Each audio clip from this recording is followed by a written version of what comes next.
Absheni ma-Africa, asante kwa kutazama King Said So. Ladies and gentlemen, today I just want to show you guys just how much of a joke mainstream media has become over the past 10 years. The way they are trying to push certain narratives, the way they're trying to push arguments to propaganda to kill some other political parties, to divide African people even further. It's crazy for me. What am I talking about, or who am I talking about? Is Tshidi from Eyewitness News, and I think she's also on 702, Radio 702. She had the Secretary General of the Economic Freedom Fighters, Marshal Dlamini, there, and the way she spoke to him, disrespectful, it's an undertone, it's an understatement really, as to how she kept on disturbing him when he answers questions. But then you have another interview she has with the Democratic Alliance Minister of Basic Education, Siviwe, Gwarube, where she allows her to say anything that she wants, does not push, does not fight back, does not rebuttal what Gwarube was saying. She's happy with whatever Gwarube is saying. But with Marshal Dlamini, she keeps on attacking him and trying to force him not to force her to believe facts that Marshal Dlamini is pointing out. Speaking about Marshal Dlamini, he's one of those leaders from the EFF. I always was wondering, how is this guy? And the more I'm researching him, the more I'm listening to him, the more I'm impressed. And now I understand why the EFF would want this guy to go for another term and become the Secretary General of the party. I'm very impressed with Marshal Dlamini's people skills, answering skills. I'm just so impressed with what he's doing. He's winning me over. I did not like him in the beginning, but right now, I'm Marshal Injayam, truly speaking. But we have to be careful about this mainstream media, ladies and gentlemen. Me and you must listen carefully. And I saw another clip where Cyril Ramaphosa is with Angie Motshekga. I don't know where they are, what are they doing, but Angie looked like she's lost. I'm not sure if she's wearing earphones, what is those things on the ears? And I'm like, hey, but South Africans, whoever decided that Angie must be, Umama Angie must be our Minister of Defense, because I slash my African people. Let's talk about that and much more. Welcome to King Said So, Africa's one land, one language, one currency, one army on King Said So. Africans can unite. Your Pan-Africanist podcast. Enjoy. Blackheart, the hustle continuer. Made to inspire your goals and dreams. 100% good quality clothes are now available at affordable prices. T-shirts, hoodies, sweaters, bucket hats, and more. Place your orders now. 06847366908. Instagram Black7576. Facebook page Blackheart. Peace in Pan-Africanism to all my African brothers and sisters from all around the world. Welcome back to King Said So. I'm your host, Kagiso Hlongwane Zinjiva Sono, and we're back at it again with another one. And this time around, before I start, this video of Angie Motshekga and Cyril Ramaphosa there, what is going on there? What is Mama Angie doing actually there? Hi, my faith. And this goes back to my cry of saying, how can a person who never studied law become the Minister of Justice? How can a person who never studied agriculture become a Minister of Agriculture? How can, this is not a light department or ministries. This is not a Minister of Entertainment like Minister of Sports. You can be a good coach without having to have played the sport itself. You can have an eye for that particular sport. You can have an eye, those type of things. They are not that much technical, or let me say qualification bound, those ministries. But you can't be a minister of defense where you have never worn a uniform yourself. You understand what I'm saying? But anyway, South Africa, we accept everything. If you want the shortest cut to riches, go the political way. And for me, I don't know. I want to speak about mainstream media and the type of joke that mainstream media has become. And I'm so happy that in my channel you guys are able to identify these type of things and are very able to point it out. That is why you hear me advocating for people to switch off from mainstream media, meaning DSTV and all of those things, and come to the world of selective content, which is YouTube and whatever social media platform or wherever you can find information in, where you choose to search for that information. I'm a very big advocate for that. I've never had the DSTV for the past 24 months. I don't care anymore. I don't care. If I see a clip on Twitter, on Facebook, or whatever, I'll research it. But they don't brainwash me anymore, where I'm just sitting on TV changing from Mzansi Magic to Super Sport to whatever. I'm no longer there anymore, and I'm telling you, my life is much better, but people live differently, and you guys will decide. But when it comes to this girl Tshidi, mainstream media, wants to continue to divide the black parties. It's very important for them to make sure that the EFF continue speaking about the MK as an enemy, and they fuel that fight so that that fire can continue burning. They enjoy that. Divide the black vote so that whatever happens, the people of EFF who vote for EFF must see a green t-shirt as an enemy. The people who vote the green t-shirt must see the red t-shirt as an enemy. And I warn you, Africans, against that, to say, don't forget who the main enemy is. I don't have a problem. You guys, you vote for EFF, excellent. You vote for MK, brilliant. You understand? I understand what those political parties are fighting against, and I can tell you the fight between those two political parties will only produce a winner, that is white monopoly capitalists. Listen to how Tshidi is trying to build this thing with the Secretary General Marshal Dlamini. This back and forth around the MK and EFF, right? These are parties who, on paper, for me, don't have much in common. For me, the MK party is not a leftist organization. I hear it, but I don't agree because I've looked at their policies. But you've got this progressive caucus in parliament because you're working together as... You've got policies. MK, okay, yeah, proceed. Yeah, proceed. I'm listening. Marshall, I did not say that he did. All I know is on paper, they're not the same thing. That's what I know. There might be common points here and there, but they're not the same thing. So people do get confused around this progressive caucus brand. I understood it to be about a working relationship in parliament and no further. However, there is a question to be asked about this relationship of working together and whether or not it would ever be possible, because you did actually start engaging former President Jacob Zuma at some point. Whatever the differences, is there a way for these parties to find one another? Because there are people who actually want you to work together on some level or another. Look, we work with all the parties in the pursuit of making sure that South Africa becomes a better country. There are opportunities for everyone. There are jobs, there's access to land. And we do that. That's why we've got relations, ATM, UDM, and we've done it before MK.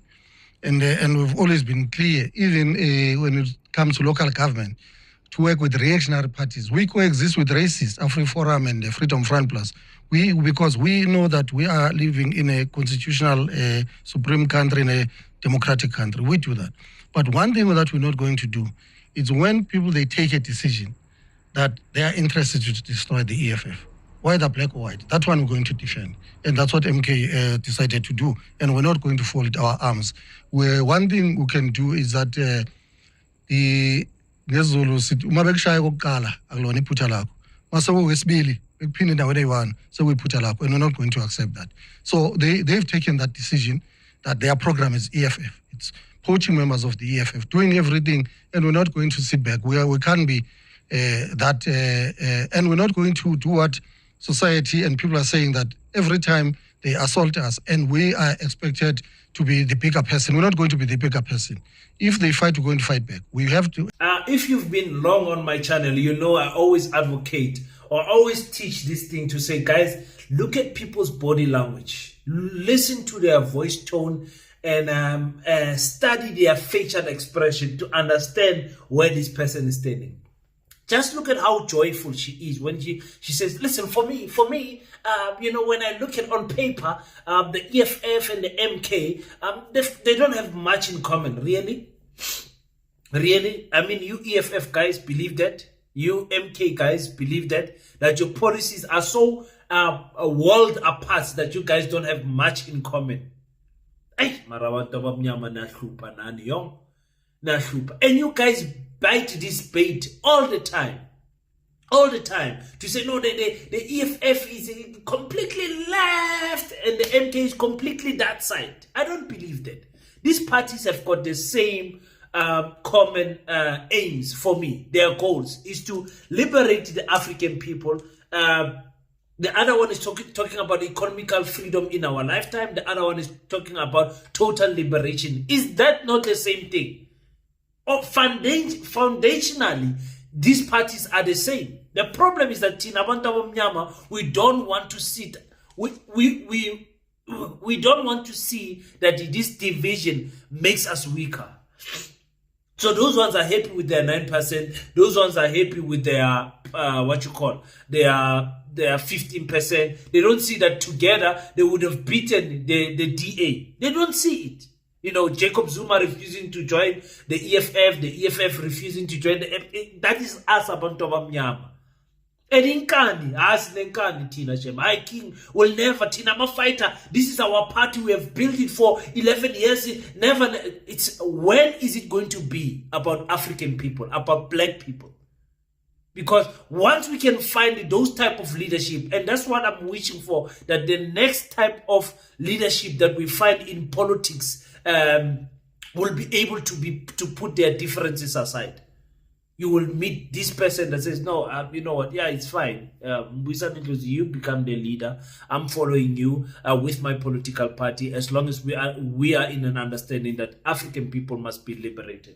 I will be so happy once I start hearing politicians speak like that, you know. So look at the type of, you know, the expression, the joy that she expresses when Marshall Dlamini says, listen, does the MK have got policies? She's laughing. Why? Because Marshall Dlamini is playing into her hands to say, let's make MK a joke. Let's make it a joke. And you attack the MK. You said it, not me. She's so happy. Look at how they use us. Look at how they use one of our sisters. Divide and conquer. Black people must always be must always fight each other. And that is why we never reach our goal. You see political parties. You see countries that were liberated before South Africa. Today they are worse than South Africa. You look at Ghana, you look at all these countries. Until you find leaders like Burkina Faso, Mali, and Niger who say, listen, you will obey what the people are saying. Ibrahim Traore just fires members of parliament, politicians like nobody's business. No, you are corrupt, bye-bye. Yeah, you, bye-bye, bye-bye. No, we want people who are working for the people. Cancel the transportation fees and S&Ts and all of those things. Say, hey, no more traveling, no more going up. You are sleeping. When you travel, you are sleeping in this guest house. No more 5-star, no more everything. Why must we treat you special as a politician? What makes it so special for you to have blue lights? You understand what I'm saying? So for me, I find it very crazy that Tshidi acts like this. But now let's switch the page and let's go to the interview with Siviwe Gwarube, and I'll play around with them. Look at her demeanor. Listen to her tone. Listen to how she speaks to Gwarube. Just listen to the way she addresses Gwarube. I want to keep a focus on the disadvantaged group of learners and beyond early childhood development, but just across the board as far as basic education is concerned. The Bella Act, how does it help an impoverished black child? So firstly, the more important, but there are key important things I think that are really essential from the act. Number one, it's important to note that the act is basically a culmination of case law over years. It's an amendment of the basic laws. It's an amendment bill and an act, but it's essentially putting together what the department has been taken to court and lost over. So now it's putting that all in a piece of legislation to say this is how the sector should operate. Number one, I think for me, the biggest thing that is really useful is making grade R compulsory. It is a bold step because, like I said, your kid in this area probably has gone to grade 000 before they get to grade R. To make it compulsory, it means that the child in Gwarube 2 has to have grade R. But it's a step in the right direction, but it needs funding. So that's been my message to the president and to the Minister of Finance, to say this is absolutely the right way to go, but we need to fund it. We are 60% of the way there, but I'm not entirely convinced that even the 60% is of quality, because grade R teachers will tell you in KZN that we get paid a stipend and not a salary. Already that tells you that it is educators who are not necessarily being valued, which means that you are not putting value in that area. So there has to be a complete dimensional shift. So the Bella Act seeks to do that. That is exciting for me. It needs to be really backed up with finances, but also governance. We are quick, and I would hate for the Minister of Finance to hear this, but we're always quick to say government has no money. But sometimes it's also about governance. And are we doing justice to governance? Are we setting up systems? Because you can have money, but it can disappear because you don't have proper systems. So that's going to be the exciting thing about trying to set that system up. How do you make sure ECD fits in with grade R? Then there are other really useful things today. I think one, we know that the biggest incidents of violence in schools are actually educators who are still practicing corporal punishment. The Act criminalizes that for the very first time. Educators have. She asked Siviwe Gwarube a simple question: how does this Bella bill, benefit the poor child? Gwarube could not answer that question, but she allowed him to speak and speak and speak and speak, saying nonsense. Because the DA does not want to address this issue that how does an African poor child benefit from this Bella bill? They don't want to get to that point. They want to get, no, it's a language policy. No, listen, Africans schools are going to be forced to take children that are not Africans. Listen, abantu abamnyama, I'm sick and tired of thina abantu abamnyama sincenga ukuba sispace insalabantu labo. I'm sick and tired. Every day I tell you guys, there isn't a day I don't tell you guys about the Pan-African School of Economics, Technology and Agriculture. There isn't a day. This is the solution that we are coming with as abantu abamnyama. And into entusayo engisubuhlungu is that if we don't start now, 2029 will have nothing. We'll have nothing. Because I tell you, we can implement the Bella bill right now. 2029, you guys can be so disappointed in the political climate, how everything, the elections are going to pan out to be, that the DA can be in power and the DA can reverse the gains of the ANC in terms of the Bella bill and the NHI. They can reverse it in parliament. The question will then remain, what is it that we are doing for our children? Every day you make a noise, guys, let's donate to PASETA. Let's make sure that we send our contribution to PASETA. Why? Because we must do something for the coming generation. So that Labantu they can stop telling us with stop forcing for us to admit your child. They need to say, wow, look at that African independent school. Look at that black school. Look at how excellent it is. How nice will it be to take our children to that school? But in abantu abamnyama, we don't want to. We have not built black excellent schools. PASETA will be the first one. And in Africa, in fact, because PASETA is not a movement of South Africa. PASETA Namibia, PASETA Lesotho, PASETA Uganda, PASETA Angola. We are looking to expand it to Kenya, Botswana, Mozambique, and I'm looking at the east. I'm not finding anyone in the east. I mean, in the west. I'm looking for someone there in the west. So for me, I'm saying, let's build our own school so that we don't have to answer this question of saying why our children are forcing to get into other. We'll be proud to say, no, man, just take your child and send them to PASETA. You know, PASETA must have a problem with space. Say, oh, we can't take more children. We need to build more schools. PASETA must be in every province in South Africa. Okay, so now we go back to the interview with Marshal Dlamini. I hope you hear me, because I don't want you to be that person who is left behind when it comes to PASETA. Go to www.paseta.co.za for more information. We are building an independent black school here in the Northern Cape. We've got a site. We've got a fundraiser event on the first weekend of May where you need to come here and buy a ticket. It's going to be very expensive, but it will be for fundraising purposes so that we can start the bigger project of building the school. Young Tola or Tola later. Hey. Okay, so with Marshal Dlamini, just listen to the tone, how she addresses Marshal Dlamini. And that can be an EFF problem. That's no, it shouldn't be. Yeah, that's a personal problem. So yeah. To answer your but where your problem lies, yes. let me make it to what might be your problem, maybe. Yeah. Where your problem might lie is that I'm very certain he's talking to people in the EFF. I'm very certain he continues to lobby, because that's what politicians do.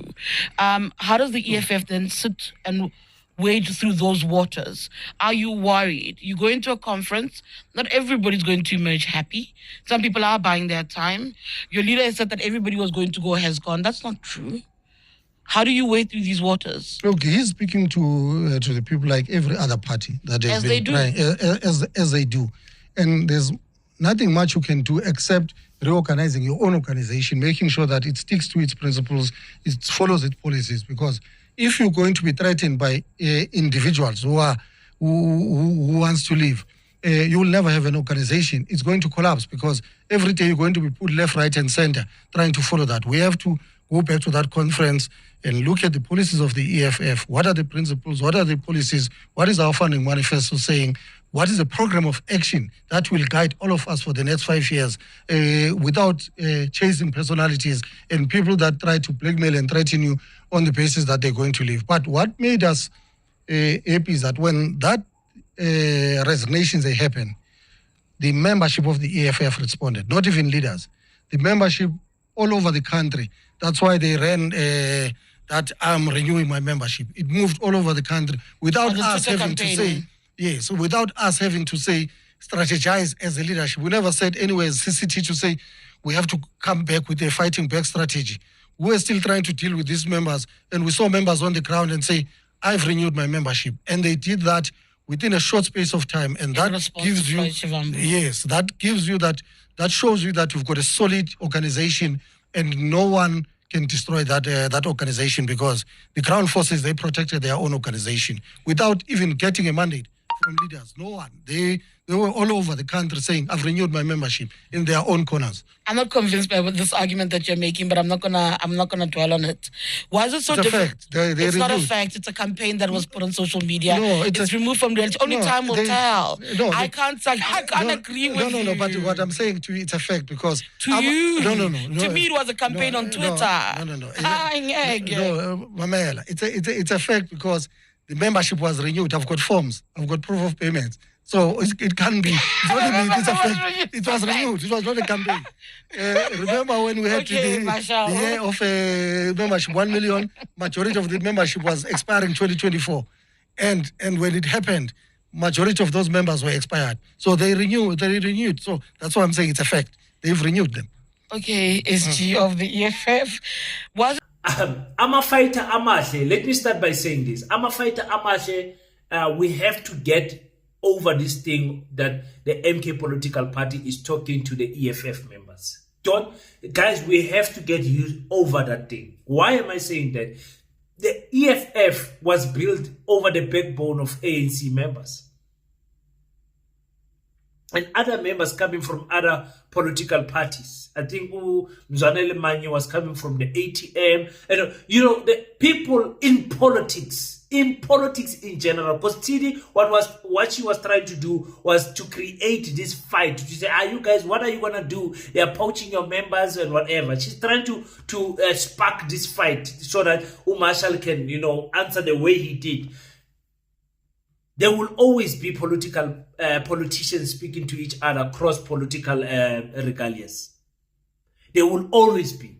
The ANC is speaking to other politicians because the ANC wants to make sure that they get their 10% back so that they be the majority party. They are speaking to other politicians. Make no mistake. Make no mistake that the DA is speaking to other politicians. There is nothing special about the MK members speaking to the EFF members. There is nothing special. It's politics. In fact, if the EFF is not speaking to other members, like I've always made noise to, EFF, please make sure that you secure the membership of Uvuyo Zungula into the EFF before it's too late, because I know that men will go to the MK.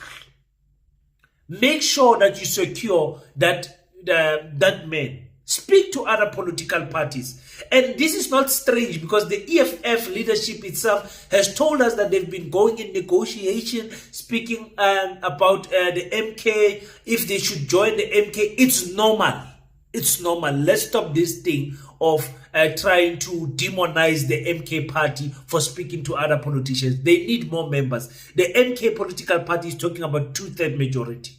The EFF is not talking about 2/3 majority. It's a numbers game that side. The EFF is speaking about something that I like that Marshall Dlamini says. He says we need to have a program of action without focusing on personalities. That's the EFF is focused on quality, program, structure, policies. That's where the EFF is focused on. You understand? So the EFF, in their mind, they know deep down they can't go from 9% to 51%.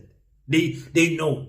The MK believe that they can go from 15% to 51%. They believe that. You can hear in the demeanor, they're speaking about winning the elections. The EFF is talking about improving their stance, keeping their base and growing. And they will eventually receive that economical freedom in their lifetime. That's what they are talking about. So it is true. Many EFF members, I follow EFF content creators. I follow them left and right because I love the EFF. They found a life of their own on social media. They started their campaign that I've renewed my membership and all of those things. The EFF members, they don't joke around. They are loyal to their party. Now, Marshall Dlamini is telling Tshidi, so no, people are renewing. I've got the proof that they are renewing. They are renewing their membership. They are paying their membership to you. And Tshidi, I'm not gonna believe you. It's really. Look at how she speaks to Marshall. Look at how she speaks to Marshall. And also forcing the politicians always to say, why you guys don't answer this question of Mbuyiseni Ndlozi? The EFF has been answering this question of Mbuyiseni Ndlozi ever since the rumor started. To say, hey man, we did not give you that rumor. We're not going to answer that rumor. Dr. Mbuyiseni Ndlozi is still a member here in the EFF. How many times have they answered that question? But Tshidi is still asking it even today. Was it so difficult to answer questions around Mbuyiseni Ndlozi? Alpha Ramushwana, my beloved Alpha Ramushwana from my team, asked a question at a media briefing and was told about beans and Kitcheners. Why is it so hard for the EFF to respond to questions, and very obvious questions, around a person that people are vested in, a person who you told to us? EFF presented Mbuyiseni Ndlozi to the world and said, here's our member. He's received, he's understood as a politician. And then when questions are asked when he's absent, in essence, there are no solid answers. I mean, I was at the Gauteng NPA, we heard that no, he's deployed to KZN. KZN people got a different story. Why is it so difficult to go, look, this person is in or out, this person is on suspension, this person is at home? Why is it so difficult to have a sentence to explain the question of Mbuyiseni's absence? Let me respond directly. Mbuyiseni is the leader of the EFF, is a CCT member of parliament. He's not suspended. He's not banned anyway. Why was that so hard to communicate all along? It has never been hard. That's why it's just that you guys, when we come on serious issues, you want to try and divert us and make it as if there must be a discussion about one name. We've got 66 CCT members, and those members, all of them, they've got the same status at the CCT. We've got 2,500 delegates. Now you want to reduce us to discuss names, because once we enter that space, we've got a lot of people that are watching our conference, even our own members. And every time when we meet a top journalist like you, and then they think that let's hope that the organization, let's listen just for once, that what is the organization is going to be discussing? 12 discussion topics. We don't speak about them, and we speak about an individual. That's why you get then, out of the then way. We reduce our organization. That's why you get it out of the way. Speaking of That's names. why, Marshall, you get it out of the way so you can focus on bigger and more important matters. That's why you get out of the way. That's why you provide an answer, as opposed to obfuscating and then becoming a crisis. It did not need to be. It's not a sentence. You just did it now. Yeah, you just did it now, and we're going to move on. Crisis. That's why President said, guys, let's focus. And he keeps saying, see what I mean? And we're going to move on. Sense of occasion. And I'm moving on to the next question. I'm done. To reduce our conference to an individual, it's unfair. We've got a that. conference, and all of us who are expected to be that conference as delegate. He's a CCT member. That means he's a delegate of that conference. It's our conference. Full stop. You can just hear how pushy she is in this interview towards Marshall Dlamini. It's embarrassing. Like, these reporters have turned into the enemies of these political parties. And Tshidi and Avele, because the EFF members are bamieki on Twitter. If you see the things that they are writing, I can't even say them here in respect of my fellow African black sister. But you know, they are very disappointing, these sellouts. Sometimes these attacks towards them is justified. I promise you. But I try to, by all means, to stay away from negative energy. I saw in the past it doesn't get me anywhere.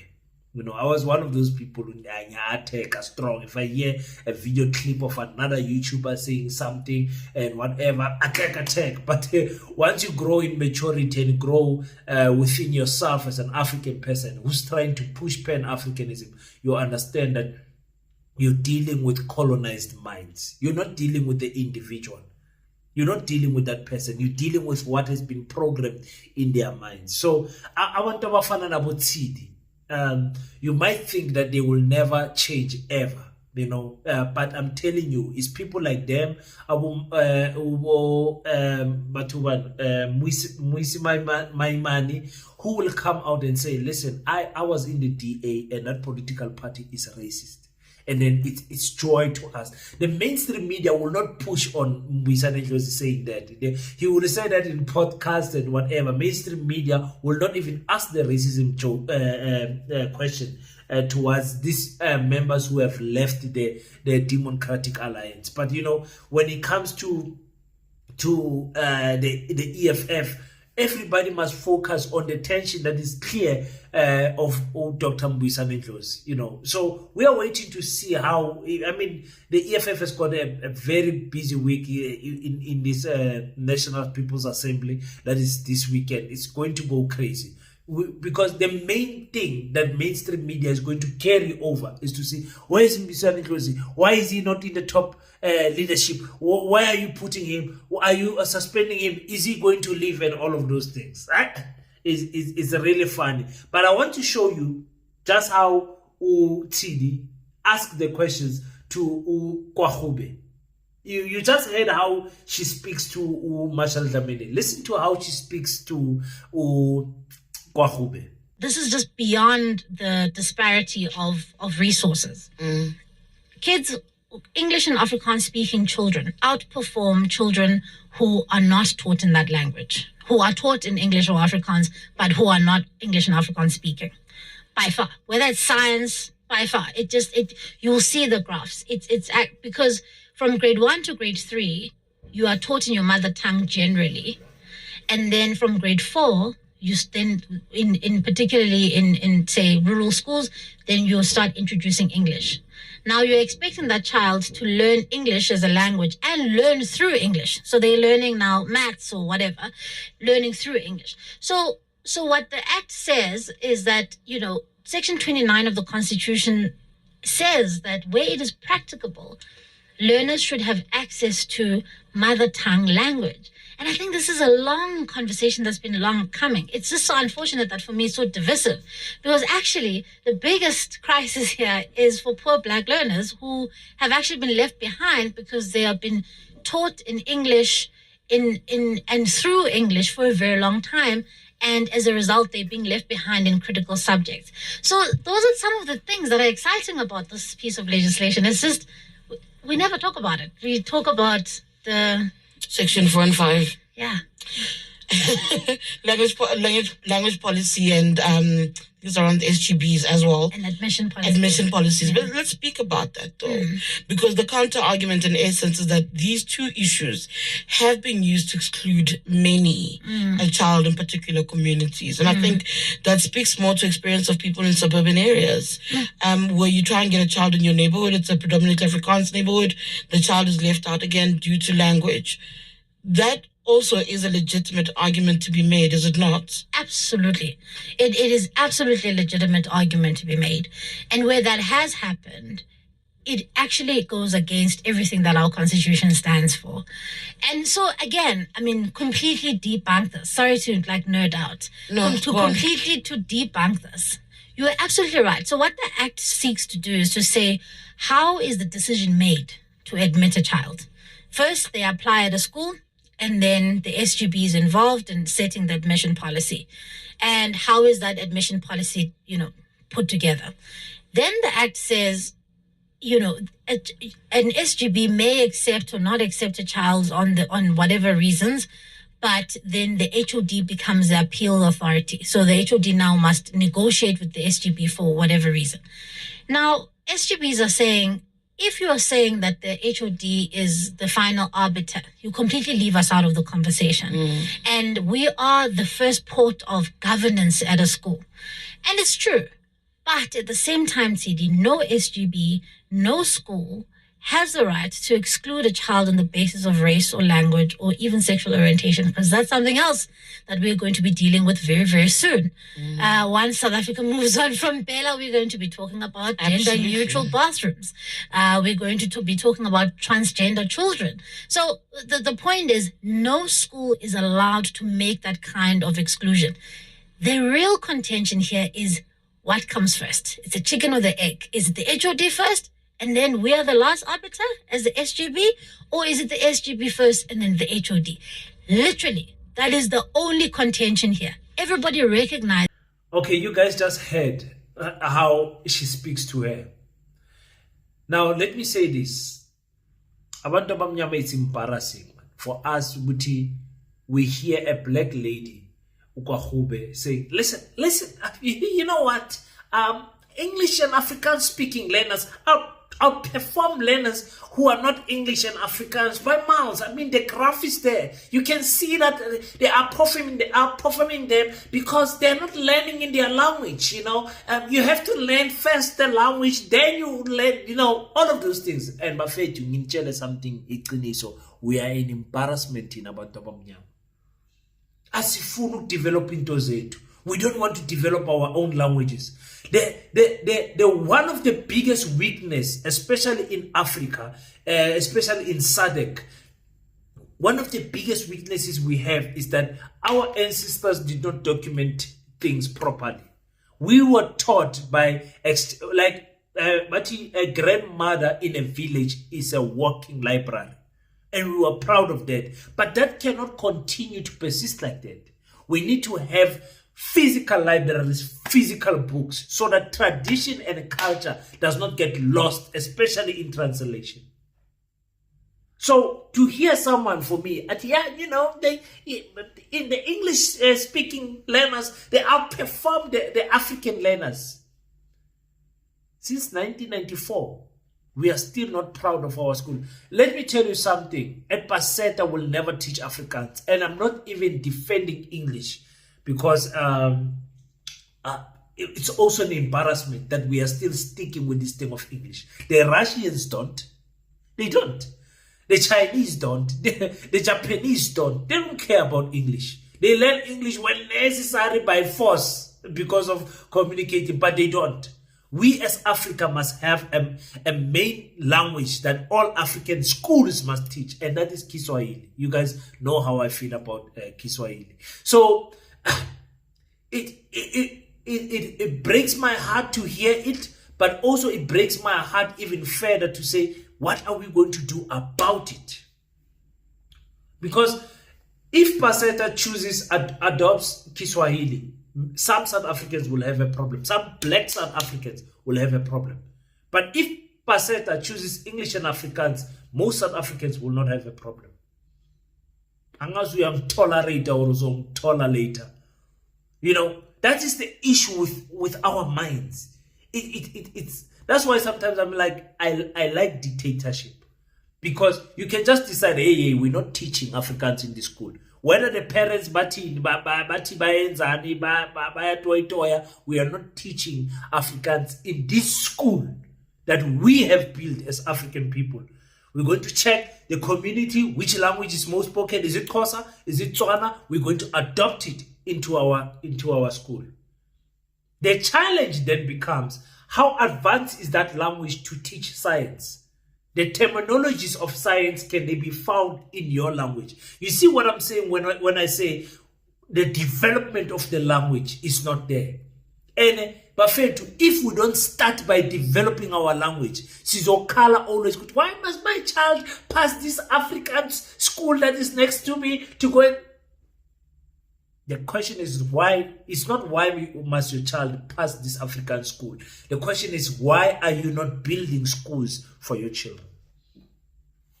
Angazi angithola now. Angitholerate or uzongithola later. You know. So yesterday I said something nice. I said siphuma ekasi, but the aim is ukuphuma ekasi. And not only the physical but the mental also. I want to be to abafuna ukubhadla la ingqondo ayifuni to say, guys, let's build our own schools.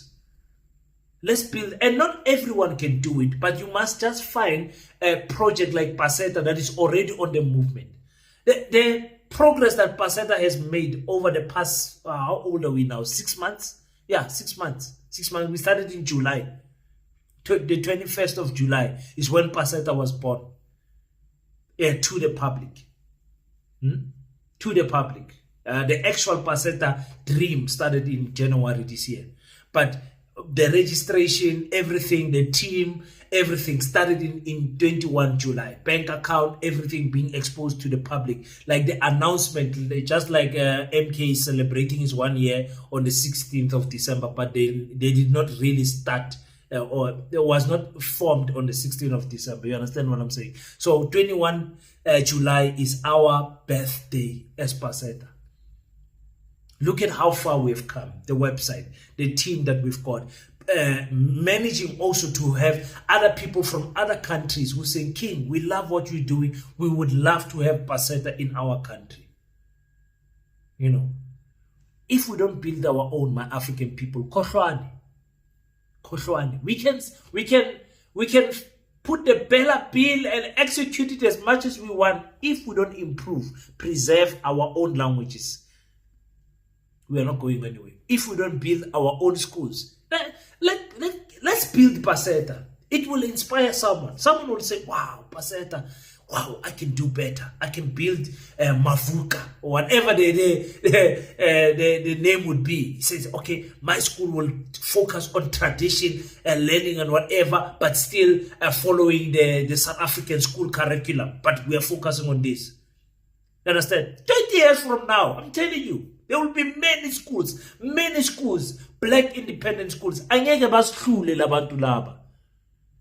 But as long as we are waiting and we are not moving, African people.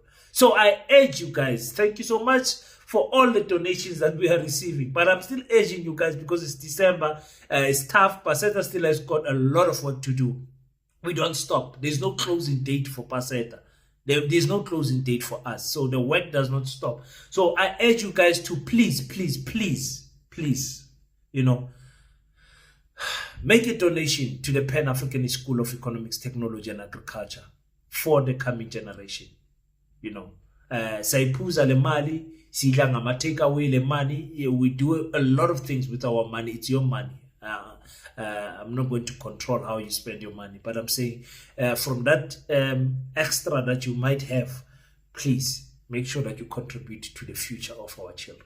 Please, until we meet again, don't forget to pray. But after you pray, stand up, African child. Do your best so that God can do the rest. Peace in Pan-Africanism. I salute you.